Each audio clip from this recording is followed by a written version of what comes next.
Bonjour à toutes et à tous, bienvenue dans le workshop de la communauté Les entreprises s'engagent. Ce workshop de décembre s'est dédié au sujet des solidarités et la façon dont vous pouvez engager votre entreprise.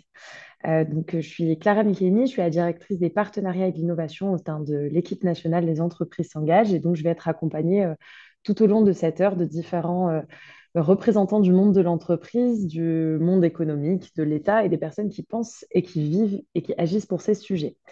On a choisi ce sujet de la solidarité parce que, comme vous le savez peut-être, en France, aujourd'hui, la pauvreté concerne 9,2 millions de personnes et les entreprises ont un rôle à jouer pour être solidaires, mais aussi pour prévenir et lutter contre la pauvreté.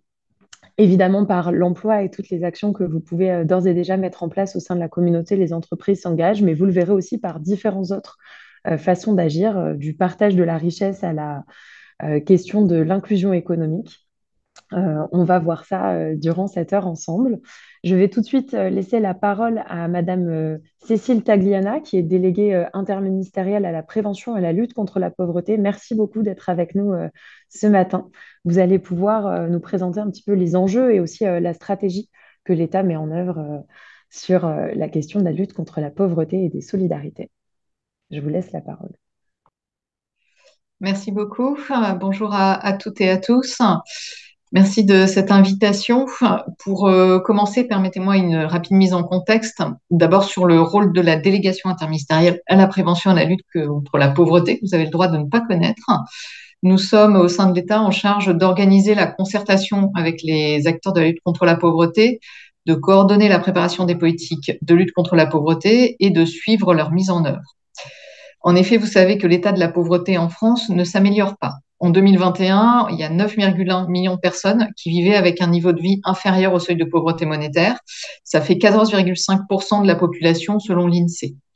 Le seuil de pauvreté, il est fixé par convention à 60% du niveau de vie médian de la population, soit 1158 euros par mois pour une personne seule, pour bien avoir ces chiffres fixés en tête. Il est à noter aussi que les profils touchés par la pauvreté sont variés, mais que les jeunes adultes entre 18 et 29 ans sont les plus touchés.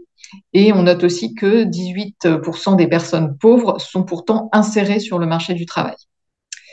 Donc, pour lutter contre ce fléau de la pauvreté, toutes les composantes de la société ont un rôle à jouer.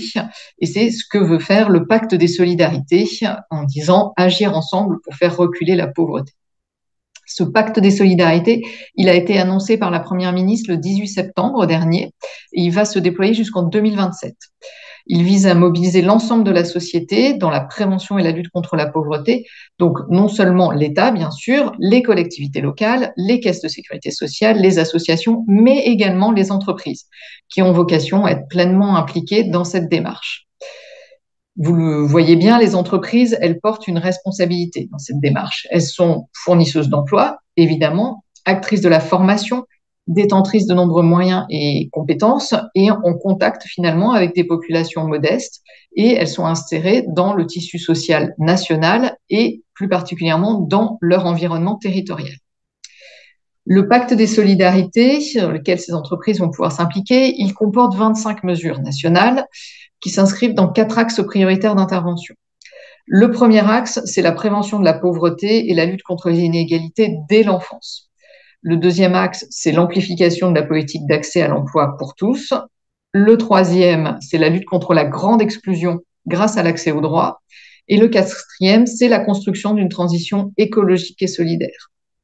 Ces 4 axes, ils sont reliés à des grandes réformes qui les sous-tendent, le service public de la petite enfance, la réforme France Travail, la solidarité à la source et la planification écologique.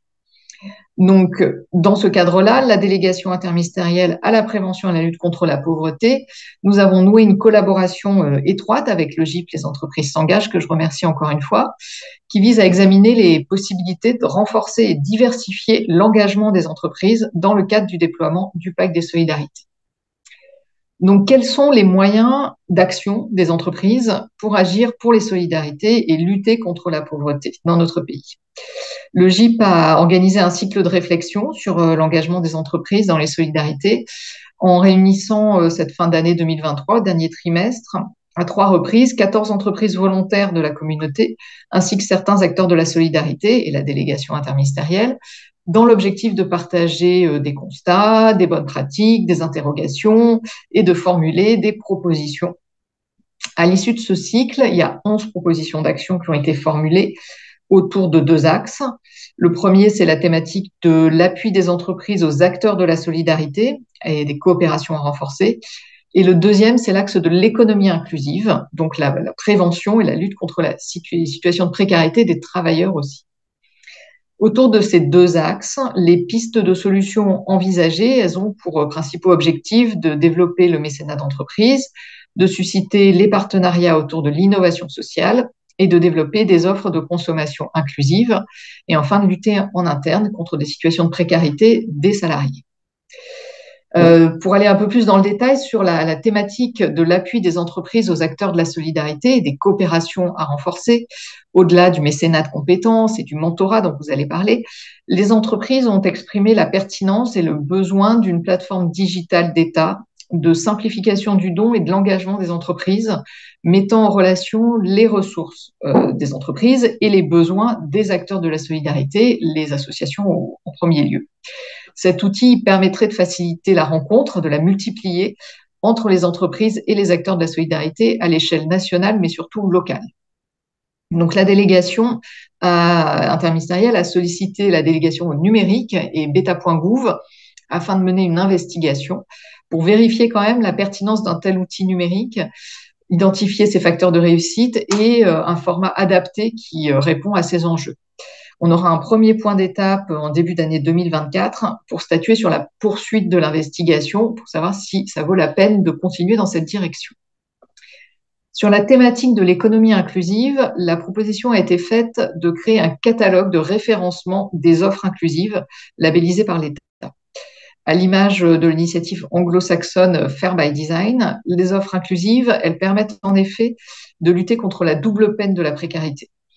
Mais néanmoins, elles sont parfois difficilement différenciables des offres proportionnelles, ce qui peut tromper le consommateur et l'engager dans de mauvaises voies.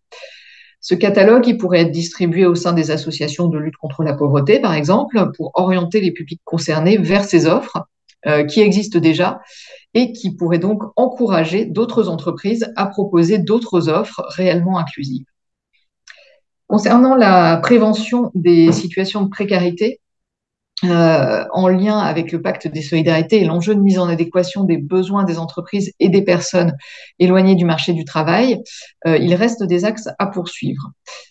Dans la prévention de la lutte contre la pauvreté, l'enjeu de la levée des freins, comme on dit périphériques, des freins sociaux, est essentiel. Le cycle de réflexion, il a mis en avant l'intérêt de faciliter le travail temporaire dans les secteurs en tension afin de le rendre plus attractif, plus respectueux, en simplifiant la réalisation de projets personnels comme l'accès au logement, le passage du permis de conduire ou encore l'achat d'un véhicule. Enfin, je souhaite aborder le sujet des travailleurs pauvres, qui est encore trop souvent, excusez-moi le terme, un tabou au sein des entreprises, qui parfois n'envisagent pas que certains de leurs salariés puissent être en situation de précarité.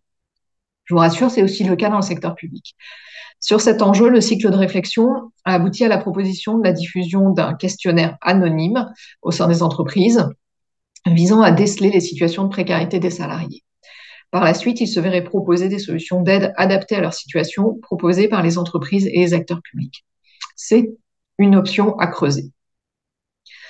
En conclusion, malgré une réelle prise de conscience, l'engagement des entreprises dans la philanthropie pourrait être plus important et prendre des voies, comme vous voyez, un peu diverses. La complémentarité des approches RSE et de la philanthropie permet aux entreprises de s'engager de façon globale pour l'intérêt général.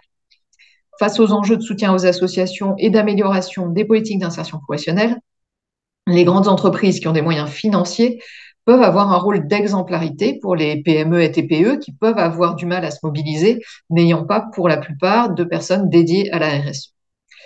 Il est donc primordial que ces grandes entreprises montrent l'exemple et que leurs pratiques inspirantes soient reprises par le reste des entreprises françaises de toute taille. C'est tout l'intérêt, trouvons-nous, du réseau Les Entreprises s'engagent, qui pourra être utilisé pour communiquer sur ces actions exemplaires à l'image de ce webinaire et de donner envie à l'ensemble des entreprises d'agir contre la pauvreté pour que tous ensemble, nous fassions reculer la pauvreté. Merci de votre attention.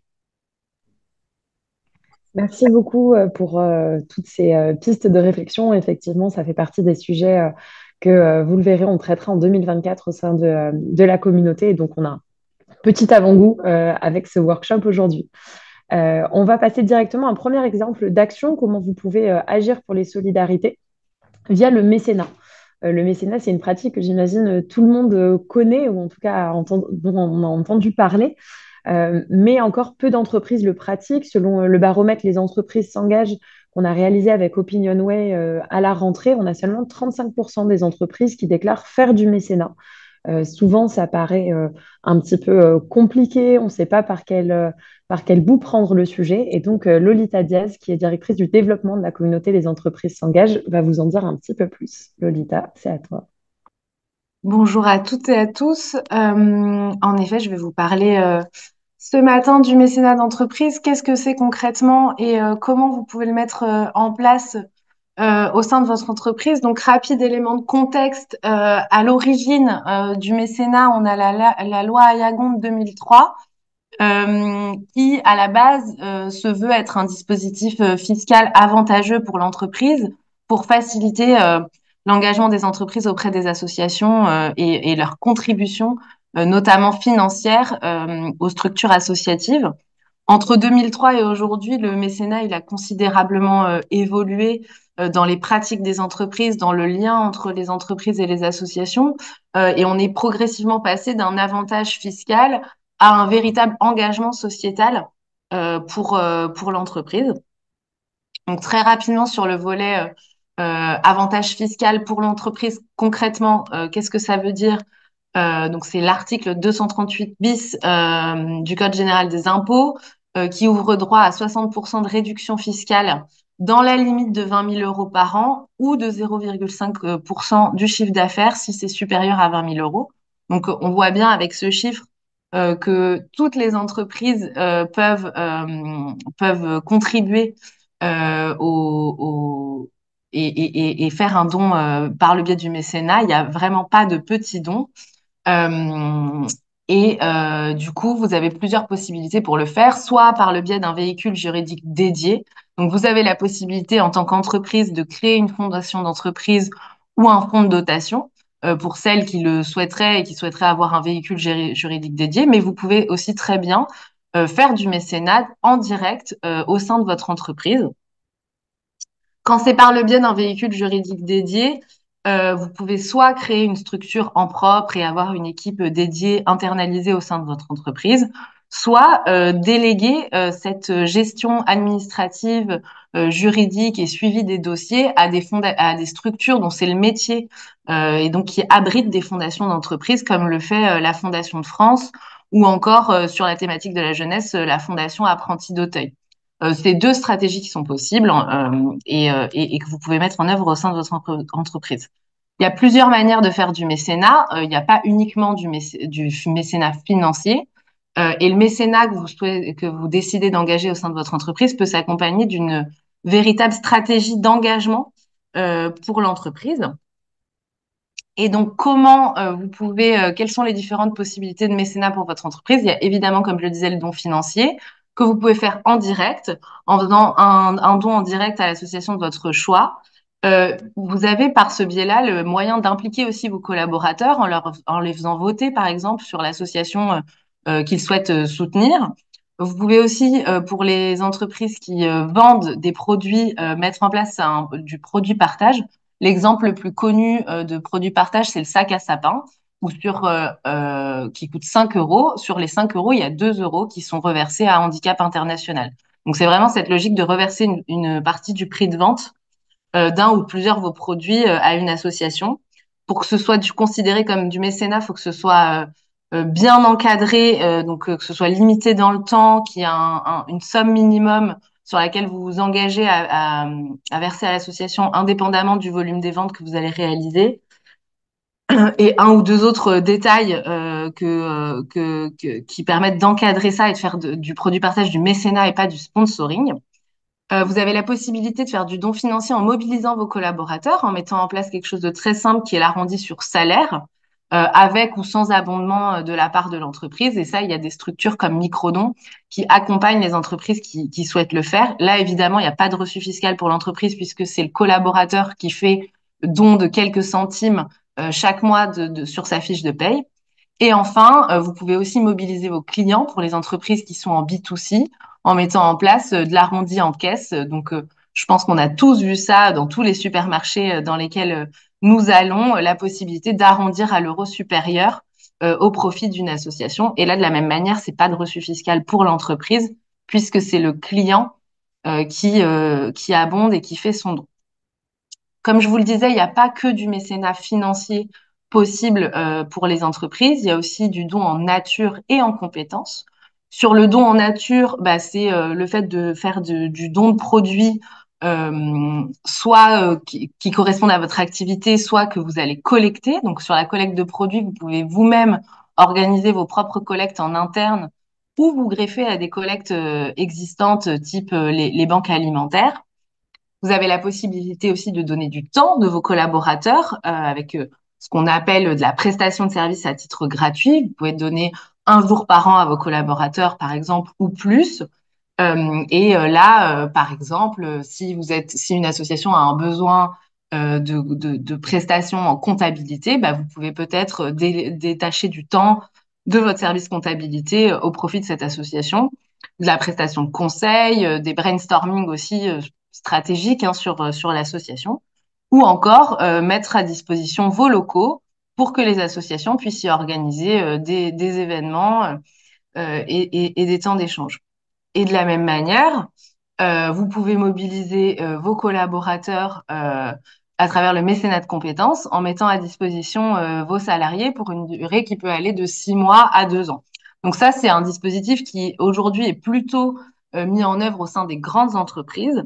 Mais sachez en tout cas que c'est une possibilité et c'est une manière de continuer à engager vos collaborateurs, de leur permettre d'aller vivre une autre expérience au sein d'une association et au profit d'une association. Donc finalement, soutenir une association, c'est une opportunité pour vous de créer un lien avec celle-ci et avec ses bénéficiaires et de mobiliser vos collaborateurs autour de ce soutien. Donc c'est ce que je disais en préambule, il ne s'agit pas que de faire un chèque et d'avoir une réduction fiscale, mais ça va beaucoup plus loin dans le lien aux associations. Pour mobiliser vos collaborateurs, vous pouvez organiser des journées de solidarité, ça peut donner lieu à du bénévolat de vos collaborateurs ensuite au sein de cette association au profit, enfin en dehors du temps de travail. Vous avez la possibilité du coup de créer un lien de proximité avec une association qui est proche géographiquement de votre entreprise et de créer des liens divers avec elle. Euh, Soutenir des associations, c'est aussi un vecteur d'innovation sociale et sociétale au sein de votre entreprise, notamment sur le volet RH et insertion, parce que selon l'activité de l'association, évidemment, mais ça peut ouvrir la porte pour insérer au sein de votre entreprise de manière inclusive les publics bénéficiaires de l'association, en proposant des immersions professionnelles, de la formation, des emplois. Enfin, on peut aller très loin ensuite dans le lien qui se développe avec les associations. Et enfin, et non des moindres, il y a une vraie fierté d'appartenance pour vos collaborateurs lorsque l'entreprise s'engage auprès d'associations qui sont implantées localement et dont les sujets et les thématiques font écho à leur enfin font écho à leur activité.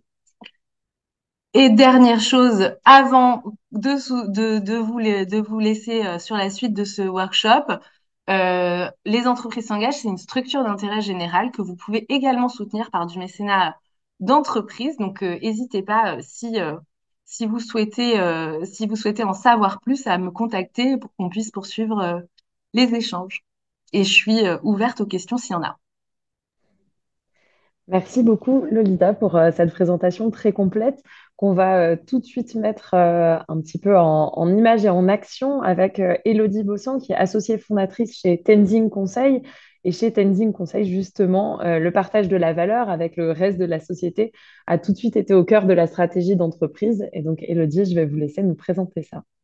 Eh bien, merci de l'opportunité de me proposer par la communauté des entreprises s'engage de présenter un peu ce que l'on fait. Et puis, merci à tous d'être présents.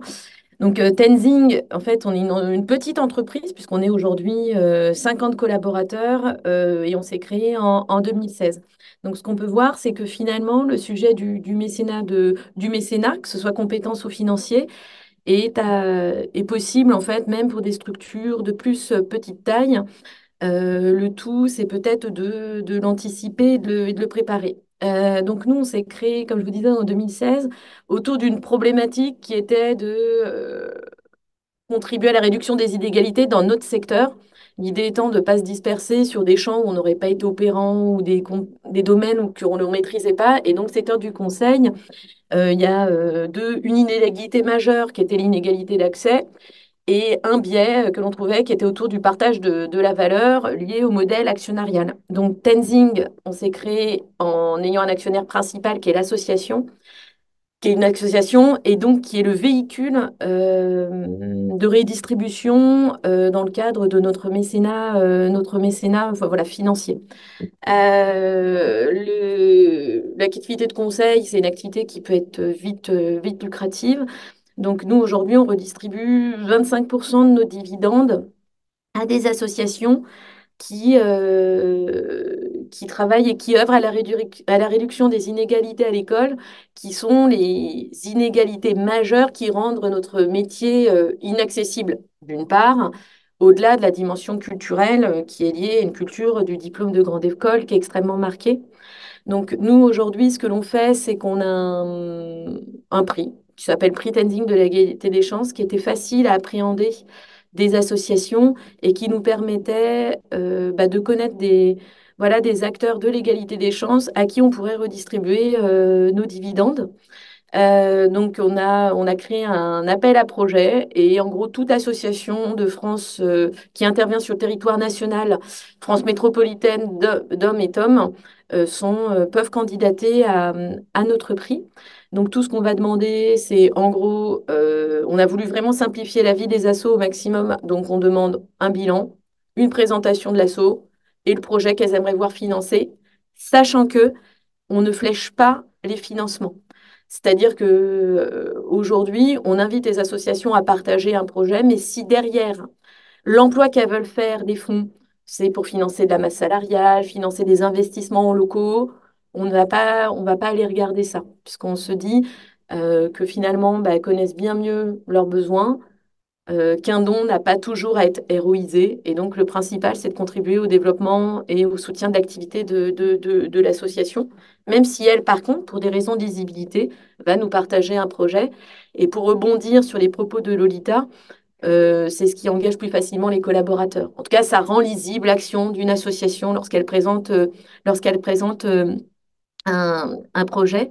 Et il est vrai qu'un des bénéfices est en interne et le sentiment de fierté, d'appartenance et d'engagement des collaborateurs qui, par exemple, chez nous, font un calcul et se disent, bah voilà, le prix Tenzing, c'est chaque année entre 150 000 et 200 000 euros. Et ben en fait, finalement, c'est une forme de quote-part, c'est le fruit de mon travail qui permet ça, même si dans les faits, quand on parle de dividendes, c'est plutôt un renoncement des dirigeants de ne pas capter cette valeur-là. Mais en tout cas, il y a un discours et un travail de sensibilisation qui est fait auprès des équipes pour comprendre pourquoi finalement on redistribue. Pourquoi on redistribue à ces associations-là, même si nous, ça soulève une question hein, qui est que en se focalisant sur les inégalités sociales à l'école, on peut très bien contribuer finalement à avoir des causes orphelines. Enfin, comment on finance des assos qui ne rentrent pas dans notre champ? Donc, on a toute une réflexion là-dessus, de se dire finalement, est-ce qu'il ne faudrait pas continuer quand même, enfin, de s'interroger, de financer des assos qui ne répondent à pas une stratégie d'entreprise pour qu'elle continue d'avoir des fonds. Donc, et ça, on voit que c'est toute une réflexion d'engagement et de sensibilisation des collaborateurs pour que ce temps de mécénat financier soit pas que leur objet propre. Donc, on voit qu'il y a pas mal de réflexions à se poser si on va avoir une stratégie qui ait le maximum d'impact et puis aussi beaucoup d'humilité, je crois, et de se dire que il faut d'abord s'interroger sur les besoins des associations qui, elles, connaissent leur terrain, connaissent leur public, et de ne pas en faire forcément un outil au service de la marque employeur ou de la politique RH, même si ça peut être un bénéfice des stratégies de mécénat. Nous, au-delà du mécénat financier, on fait aussi du mécénat de compétences, mais toujours avec cette même réflexion qui est de se dire de quoi ont besoin les assos, plutôt que de leur imposer, nous, nos besoins ou notre vision. Donc, on intervient sur des délais qui peuvent aller de 15 jours à 2 mois, en continu, j'entends, puisque je reviens sur notre taille, on est 50. Donc, quand on a des collaborateurs qui sont en association, ils ne sont pas finalement à produire. Donc, ça nous pose des questions de gestion des ressources humaines. Parce qu'on a un métier, il faut qu'on continue quand même de gagner notre vie, de notre développer et de se développer, parce qu'il faut ramener à la taille que l'on est. Mais en tout cas, on a cette notion de cette autre jambe qui est le mécénat de compétences et de mettre à dispo des compétences dont là encore les assos ont besoin et d'avoir là encore la capacité d'écoute que quand elles n'ont pas besoin de nous, bah, on n'y va pas. Donc voilà un peu dans les grandes lignes les messages que j'aurais de retour d'expérience qui est le nôtre, c'est que le mécénat financier, c'est possible à tout niveau, qui a certainement une part d'engagement d'abord des patrons, hein, de vouloir financer, après de pouvoir mettre à disposition des outils pour les collaborateurs. C'est une très bonne initiative et de pouvoir le faire quand on le peut. Finalement, on le peut toujours un petit peu. Le tout, c'est de voir comment ça perturbe pas trop nos activités et comment on ne vient pas non plus trop catapulter ou percuter les activités d'acteurs associatifs parfois. Voilà. Merci beaucoup, Elodie, pour ce témoignage qui, j'espère, vous inspirera. Je vais laisser Cédric Laroyenne, qui est directeur de l'engagement chez EPSA, nous détailler un petit peu aussi comment ça se passe chez EPSA. Je pense que les deux témoignages vont bien résonner l'un avec l'autre. Merci Clara. Puis effectivement, je vais beaucoup rebondir sur ce qu'a pu dire Elodie côté Tenzing. Le groupe EPSA, c'est une entreprise qui s'est créée il y a maintenant un peu plus de 20 ans et qui finalement, sur les 4-5 dernières années, est en hyper croissance.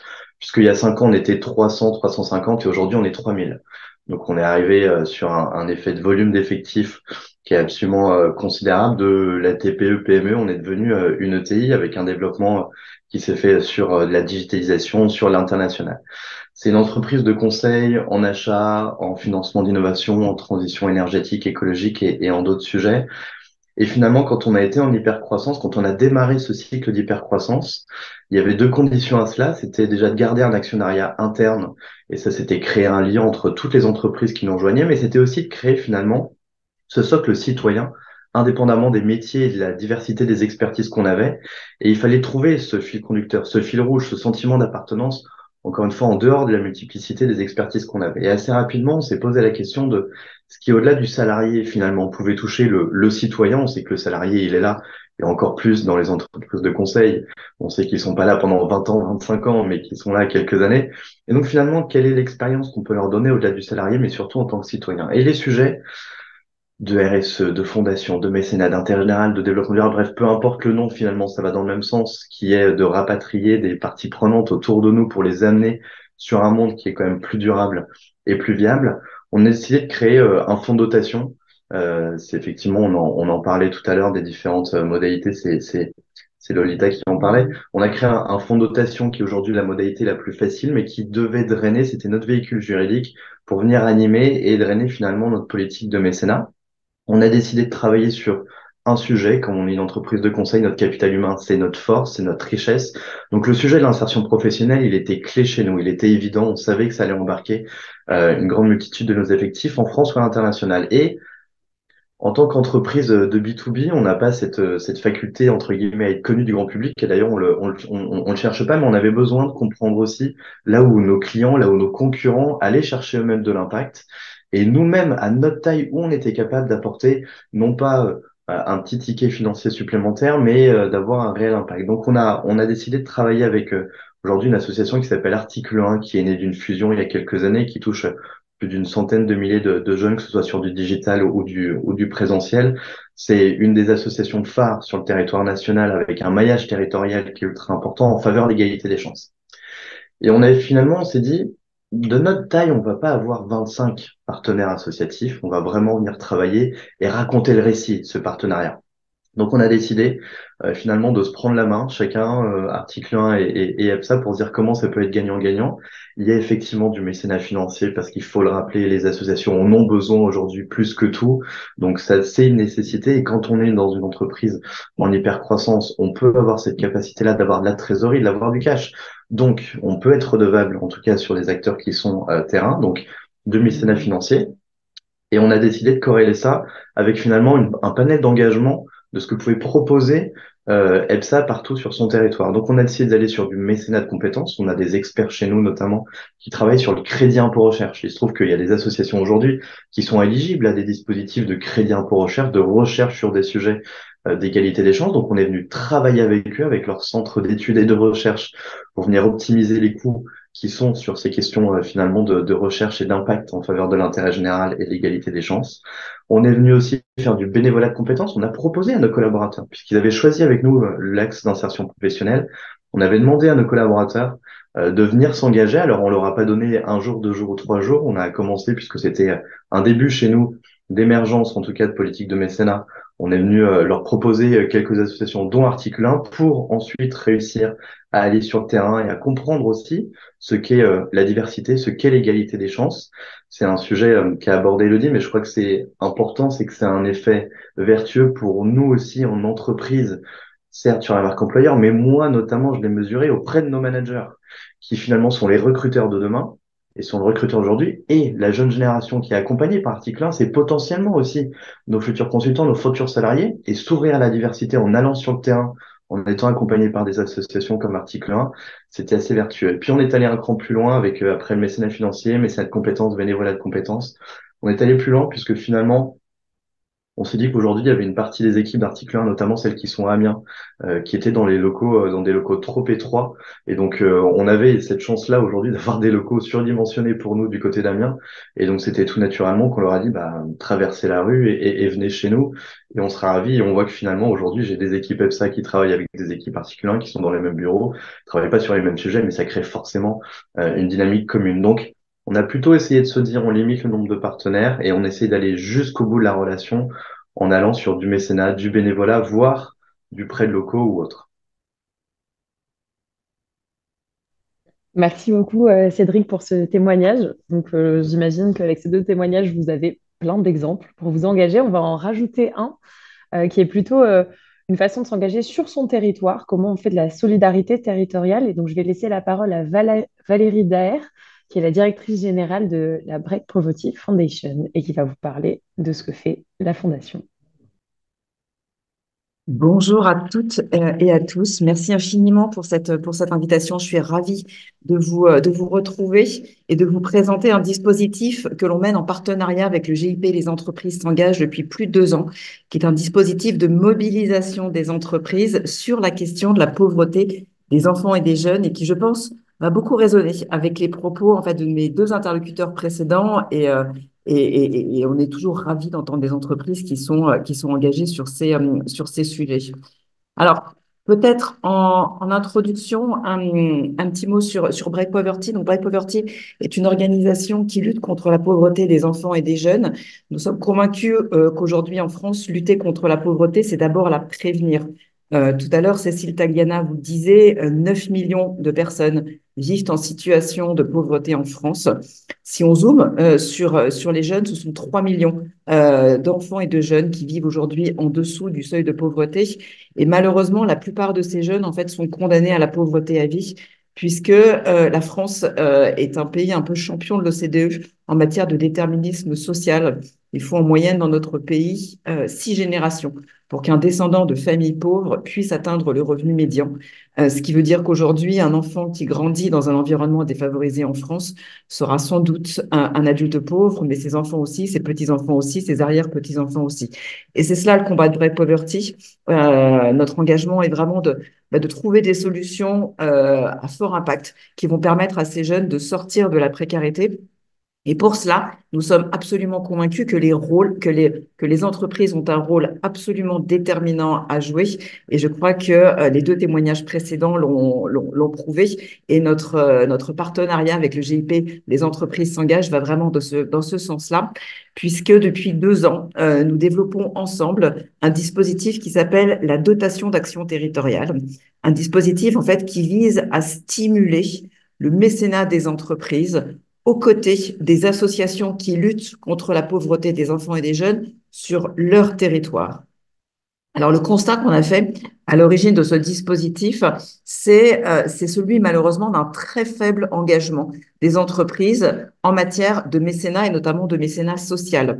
Alors, tout à l'heure, Clara nous présentait quelques chiffres. Je veux rappeler les chiffres d'Admical, qui est une fédération qui regroupe beaucoup de structures et qui œuvre notamment pour la promotion du mécénat d'entreprise. Le Admical fait paraître chaque année un baromètre et les derniers chiffres du baromètre Admical sont assez éloquents puisque ils disent qu'aujourd'hui 9% des entreprises en France font du mécénat, tous sujets confondus. Donc du mécénat social, du mécénat culturel, du mécénat de recherche scientifique par exemple. Et si on zoome sur le mécénat social, on voit que c'est uniquement 20% de ces entreprises qui font du mécénat social. Donc 20% des 9%, ce qui veut dire un peu moins de 2% des entreprises en France qui s'engagent en matière de mécénat social. Quand on voit en face qu'on a 3 millions d'enfants pauvres dans notre pays, on se dit qu'il y a quand même une belle marge de progression à faire.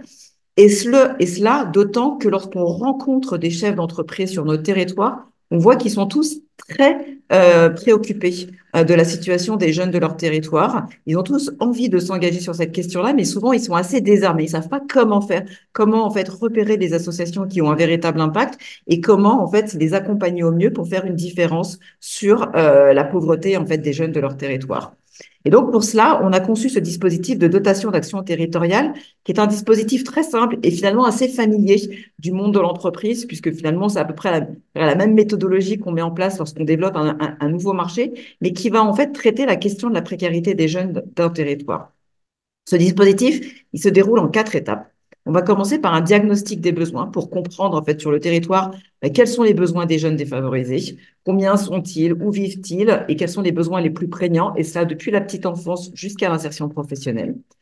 Ensuite, en fonction de ces besoins, on va aller identifier des projets associatifs sur le territoire ou ailleurs qui vont permettre d'apporter une réponse concrète aux besoins de ces jeunes défavorisés. Et ces projets associatifs, on va les traduire en business plan. Et je pèse mes mots quand je dis ça, et souvent je choque d'ailleurs le monde associatif quand je dis ça, mais l'idée, c'est vraiment de présenter ces projets associatifs dans le langage des entreprises, parce que souvent, malheureusement, les associations, en fait, parlent un langage qui est assez peu familier dans le monde de l'entreprise. Elles vont vous parler de co-construction dans un écosystème territorial mesuré à coût de sortie positive. Le pauvre chef d'entreprise en face, il ne comprend rien. Et donc, l'idée, c'est vraiment, en fait, de faire en sorte qu'on puisse, en fait, présenter le projet de l'association dans un langage, en fait, qui est commun dans le monde de l'entreprise, et cela mesuré avec des indicateurs très quantitatifs pour que le chef d'entreprise sache exactement sur quel projet il va s'engager et quels sont les impacts que l'association veut viser, en fait, à travers ce projet.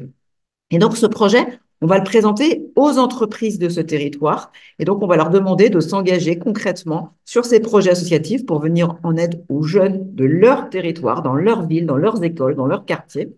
Et on s'engage auprès de ces entreprises à mesurer l'impact des projets, et cela pendant 3 ans et à échéance semestrielle. C'est-à-dire que tous les 6 mois, on leur présente de manière très concrète les résultats d'avancée de ces dispositifs. Ce qui permet en fait à l'entreprise d'avoir beaucoup d'indicateurs pour communiquer en interne et en externe sur l'impact de leur investissement.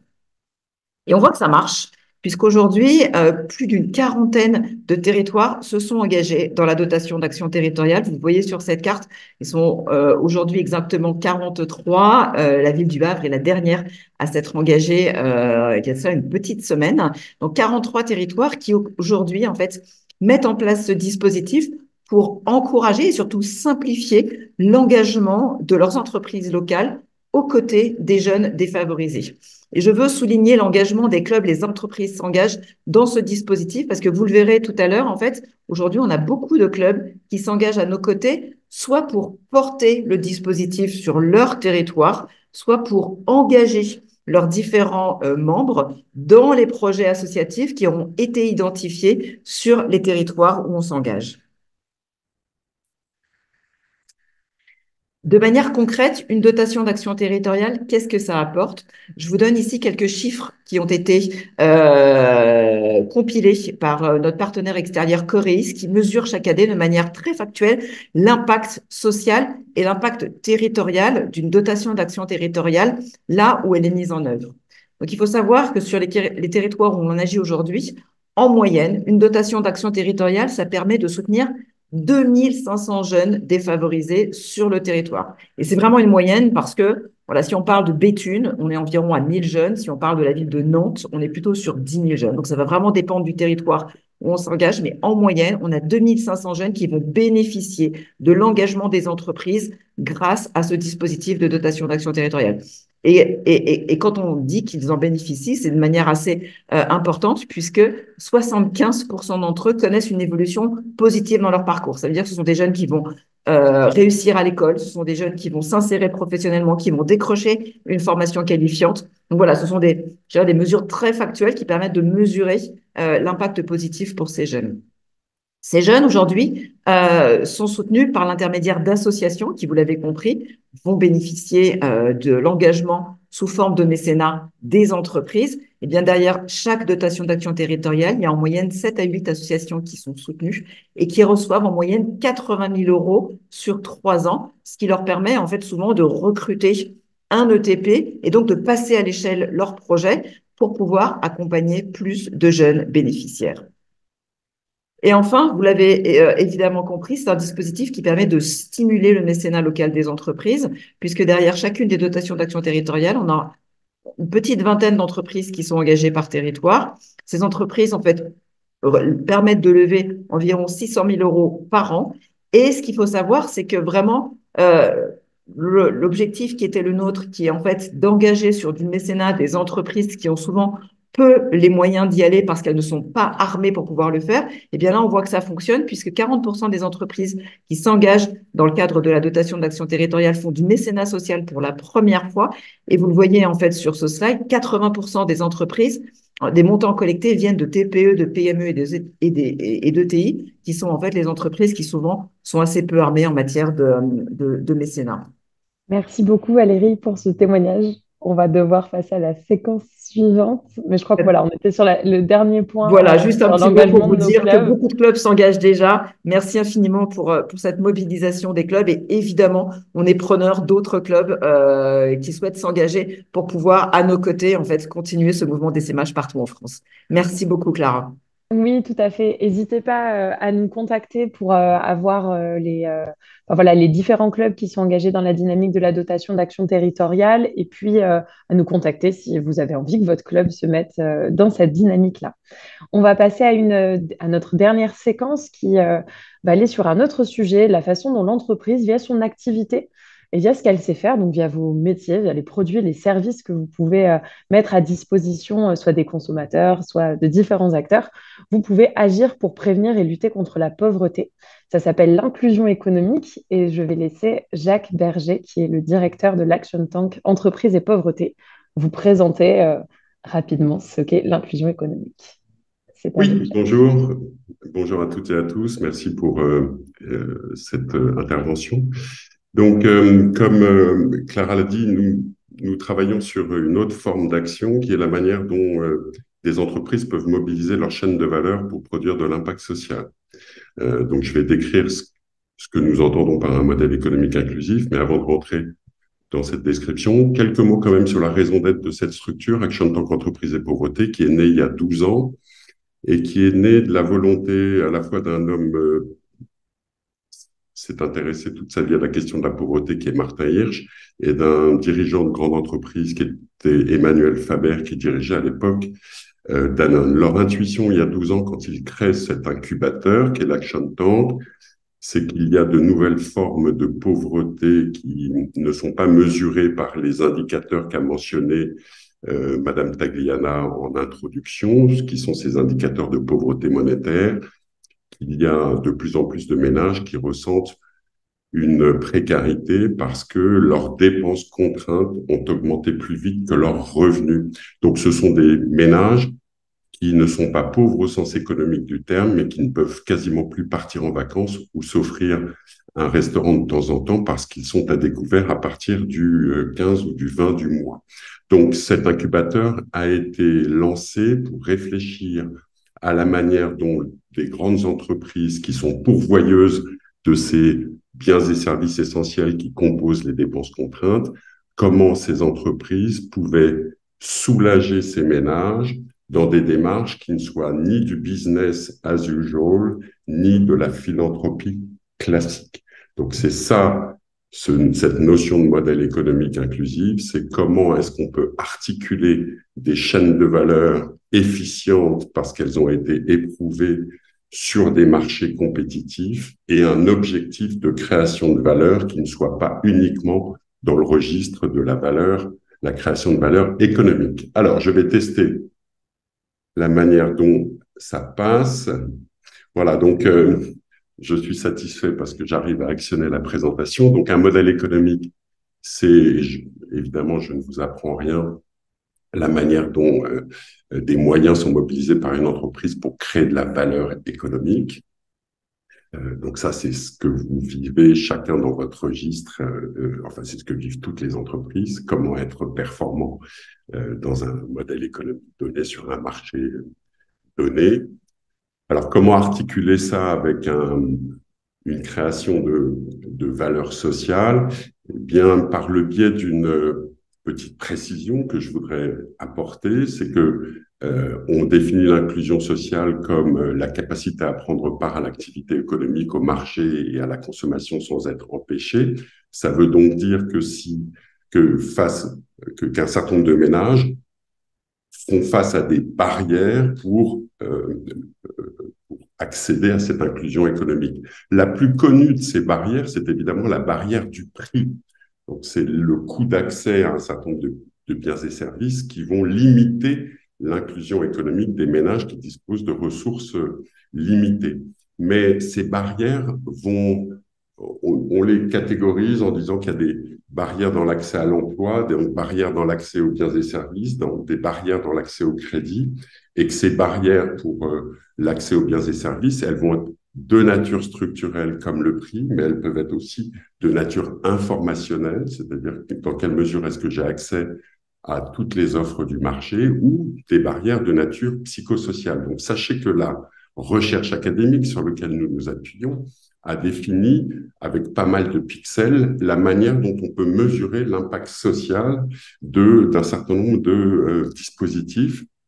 Et donc, nous, on va essayer dans ces modèles économiques inclusifs, d'identifier les populations qui sont empêchées, d'identifier, de préciser les barrières auxquelles ces populations font face et de réfléchir à des leviers par lesquels on peut, avec une entreprise avec laquelle nous travaillons, diminuer ces barrières, faciliter l'accès une fois qu'on a identifié la population que nous visons et identifier les leviers que nous voulons mobiliser pour cela. Donc, jusqu'à présent, l'incubateur que je dirige a essentiellement travaillé avec des très grandes entreprises comme Orange, et Cathy interviendra après moi et peut-être donnera un exemple de ce que nous avons fait ensemble, mais aussi des gens comme Danone, Total Energy, la Banque Postale, Renault, pour ne mentionner que celles avec lesquelles nous travaillons depuis le plus longtemps. Mais il y a aussi un certain nombre d'entreprises avec lesquelles nous travaillons qui ne sont pas des entreprises qui fournissent des biens et services directement à des particuliers. Ce ne sont pas des entreprises dans le B2C, mais pour autant, nous avons réussi aussi à développer ce type de modèle et ça sera, par exemple, vis-à-vis de certains de leurs fournisseurs ou vis-à-vis de certains de leurs clients quand ce sont des entreprises B2B. Je surveille le timing.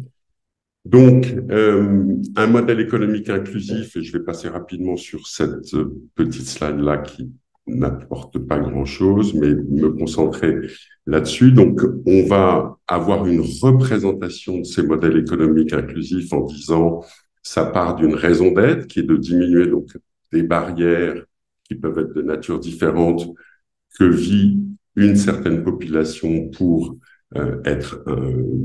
jouir de sa capacité pleine et entière. On va mobiliser des moyens qui vont être, donc, par exemple, est-ce que je peux, pour certains ménages, vendre à prix coûtant, donc diminuer la barrière de prix, parce que le problème n'est pas la caractéristique du produit que je mets sur le marché, mais c'est clairement son prix. Donc, est-ce que je peux diminuer son prix pour certaines populations que je vais définir par des caractéristiques de revenus? Il ne s'agit pas évidemment de cannibaliser mon marché, mais de permettre à des consommateurs qui sont empêchés d'avoir accès à mes produits, eh bien, d'avoir un meilleur accès à ces produits. Et donc, l'aboutissement de cela, ça va être une valeur partagée, c'est-à-dire qu'on va réussir à montrer dans certains cas que grâce à ces modalités, l'entreprise vend à des consommateurs qui, dans des conditions normales de marché, n'ont pas accès à ces produits. Donc, on va augmenter la diffusion des produits. Ça ne créera pas de valeur économique stricto sensu, mais ça équilibrera la valeur économique pour l'entreprise. Par contre, le meilleur accès de ces consommateurs à ces produits et services va avoir un impact de création de valeur sur la santé, par exemple. Un de nos premiers projets les plus anciens concerne la nutrition infantile. Eh bien, le fait de permettre un meilleur accès au lait deuxième âge, au lait troisième âge de certaines familles qui sont obligées d'enchaîner du lait de vache et du lait maternel va améliorer la santé des enfants. Dans les programmes sur lesquels on a travaillé avec Renault sur l'accès à l'emploi, c'est le fait de vendre des voitures à des gens qui ont du mal à les acheter va permettre de favoriser leur accès à l'emploi. Ou, dans le cadre du programme que Cathy détaillera peut-être, le fait de rendre plus accessible un accès à Internet à domicile avec un ordinateur reconfiguré va faciliter l'insertion économique des ménages, va faciliter le suivi de la scolarité des enfants, etc., etc. Voilà, je voudrais juste terminer en disant que nous avons écrit un livre ou un livre blanc sur ces modèles économiques. Je pense que nous pourrons vous le diffuser et ça donnera plus de matérialité et de détails puisque nous illustrerons ce que je viens de dire sur un certain nombre de programmes et je ne veux pas couper le reste du temps pour Cathy et donc je vais m'arrêter là. Merci beaucoup. Merci beaucoup, Jacques. Et effectivement, n'hésitez pas à vous rendre sur le site de l'Action Tank Entreprises et Pauvreté pour accéder à toutes ces ressources. C'est un travail très, très riche et précieux qui a été réalisé ici et donc je pense qu'il vous inspirera. Je vais laisser la parole à Cathy Escoffier, qui est donc directrice RSE du groupe Orange. Et le groupe Orange a mis en place une offre économique inclusive qu'elle va nous détailler. Cathy, c'est à vous.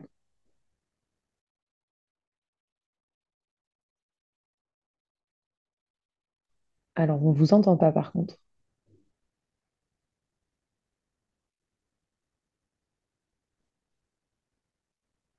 Votre micro est ouvert mais ne fonctionne pas. Je vous avoue, je n'ai pas trop de solutions là.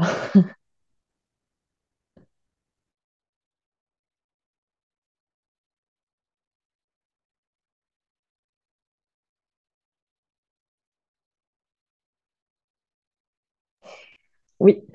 Donc, on va passer à ce témoignage d'une minute à l'autre, normalement, si la technique revient.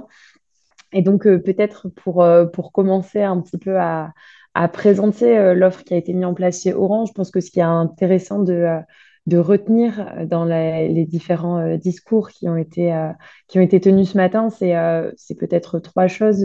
Premièrement, est-ce que vous m'entendez? Oui, on vous entend. On vous bon. entend.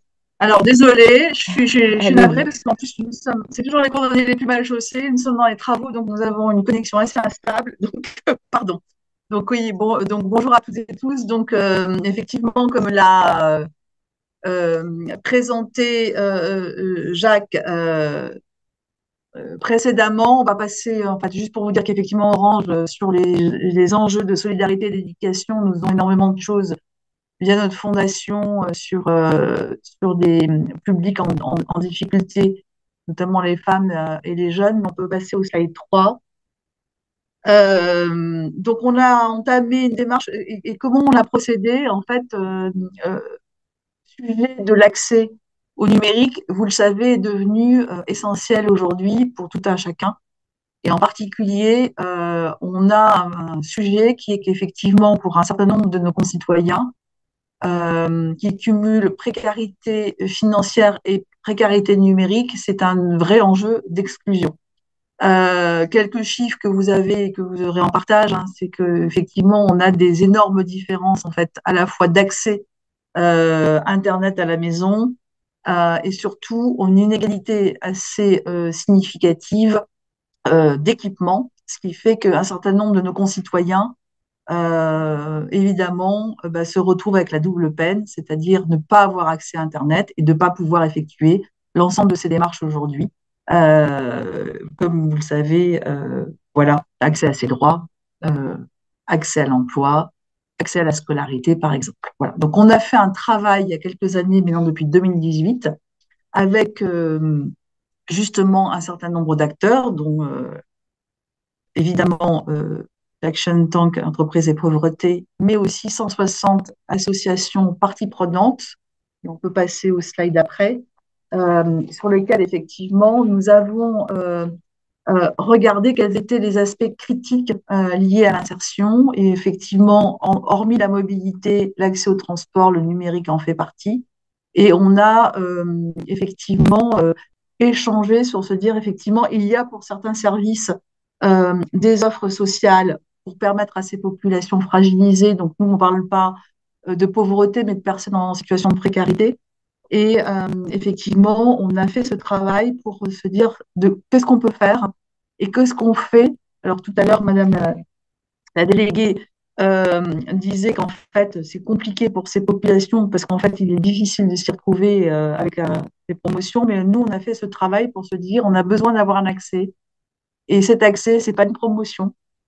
Ce n'est pas des frais d'accès ou de résiliation. Et donc, on va travailler sur une offre. Donc, c'est complètement dans notre catalogue d'offres, d'une part. On peut passer à la page suivante. Et donc, on a vraiment travaillé sur ce qu'on appelle cette offre de social business. Donc, on a fait cette offre en co-construction avec nos partenaires. On a regardé comment on pouvait lever les freins.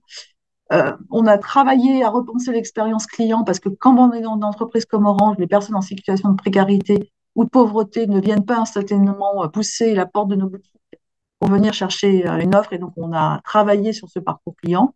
Et puis, ce qui est important, c'est de tester, améliorer, aussi convaincre en interne d'intégrer ça dans ce catalogue parce qu'en fait, le principe, c'est on ne vend pas à perte, on ne fait pas de marge, mais on est au moins à nos coûts. Voilà. Donc, on peut peut-être passer à la page suivante. Donc, on a regardé pour ces personnes avec des petits budgets, on a regardé l'éligibilité, parce que quand on est une entreprise et qu'on veut développer ce type de service, on est contraint à une certaine réglementation, bien sûr, et il a fallu aussi convaincre le marketing qu'on n'est pas cannibaliser un certain nombre de produits, mais qu'on répondait vraiment sur cette offre. Donc, aujourd'hui, c'est une offre d'accès qui est dans le catalogue. Il n'y a pas de frais de résiliation et surtout, on permet un accès à un PC reconditionné qui est fait avec un partenaire d'économie sociale et solidaire sur le territoire français, qui sont des PC reconditionnés des salariés d'Orange et qu'on remet en fait euh, à disposition avec une offre de service, avec une garantie et un accompagnement et la possibilité de régler en plusieurs fois. Voilà, sans frais.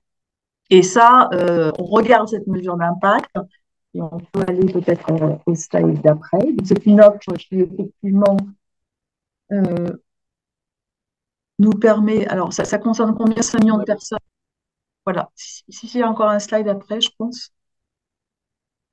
Alors, il n'y a pas de slide après, mais on va vous laisser Non, mais c'est pas parler grave. sans Donc, slide. en fait, quatre impacts sur une telle démarche de social business. Pour les clients, d'abord, parce que ça permet évidemment de gagner. Donc, on mesure cet impact. J'ai entendu ce point-là à plusieurs reprises, en matière de pouvoir d'achat, d'une part. Euh, Effectivement, de gains en autonomie, pour ceux qui travaillent aussi sur la mesure d'impact, sur la sécurité et sur la confiance en soi. Pour une entreprise comme Orange, c'est complètement lié avec notre raison d'être. C'est d'une part, et puis ça s'adresse à une partie de la population qui est sur des très petits budgets en précarité. Donc, on a fait un travail d'éligibilité à cette offre, hein, bien sûr. Et surtout, ça nous a permis de travailler avec des nouveaux partenaires, de travailler avec des structures et des associations, avec des partenaires publics et privés, pour pouvoir surtout toucher ces personnes. Parce que la complexité dans ce cadre-là, c'est de pouvoir nous adresser à ces personnes. Et enfin, avec les collectivités territoriales et les structures d'État, voilà, c'est effectivement permettre à ces personnes de gagner en autonomie et évidemment en employabilité. On discute avec des partenaires, évidemment, comme Pôle emploi, maintenant France Travail, avec des centres d'action sociale et avec des structures, justement pour pouvoir aider. Et on mesure cet impact au global, c'est-à-dire pour les clients et pour les structures et pour le territoire tous les jours. Voilà, maintenant, ça fait 4 ans qu'on a lancé cette offre.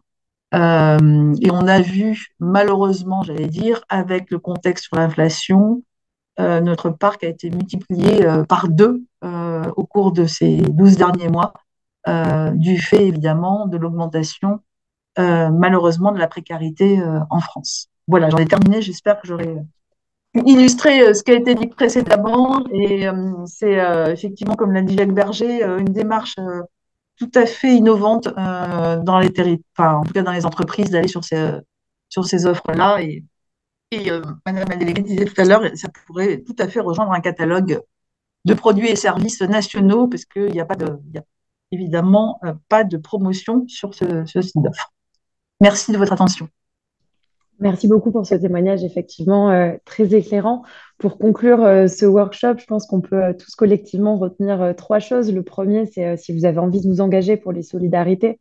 Il y a plein de causes au sein des solidarités. On a beaucoup parlé de jeunesse, on a parlé d'éducation, on a parlé de personnes qui sont dans des situations compliquées de vie, avec des parcours de rupture, des accidents de la vie, bref. Ce qu'on peut vous conseiller, si vous avez envie de vous engager là-dessus, c'est à la fois de vous engager sur quelque chose qui est lié à votre activité, à vos valeurs. On a parlé de raison d'être de l'entreprise. Posez-vous cette question-là. Qu'est-ce que mon entreprise a envie d'apporter et quelles sont les causes qui me paraissent les plus justes en lien avec mon activité parce que c'est là où vous aurez le plus d'impact. Qu'est-ce qui est aussi lié à votre territoire? Comment j'agis à côté de chez moi pour faire en sorte que l'entreprise, son écosystème puisse aussi bénéficier de tout ce que l'entreprise peut créer en termes de richesse, de compétences et de rencontres. Et bien sûr, je pense que j'insiste là-dessus sur les rencontres. À chaque fois, c'est des projets qui se font à plusieurs et donc qui se font en collectif via nos clubs. Évidemment, les entreprises s'engagent, mais aussi avec d'autres entreprises du territoire, des acteurs associatifs, les partenaires publics aussi, collectivités territoriales et services déconcentrés de l'État. Voilà un petit peu quelques gages de réussite. N'hésitez pas à nous contacter au sein des entreprises s'engagent si vous avez encore des questions sur ce sujet. Et en 2024, on devrait pouvoir vous apporter quelques solutions supplémentaires sur ce point-là. Merci à toutes et à tous. On vous souhaite des belles fêtes de fin d'année et des bonnes vacances pour ceux qui ont la chance d'en prendre. Et on vous donne rendez-vous en 2024. Bonne journée. Merci.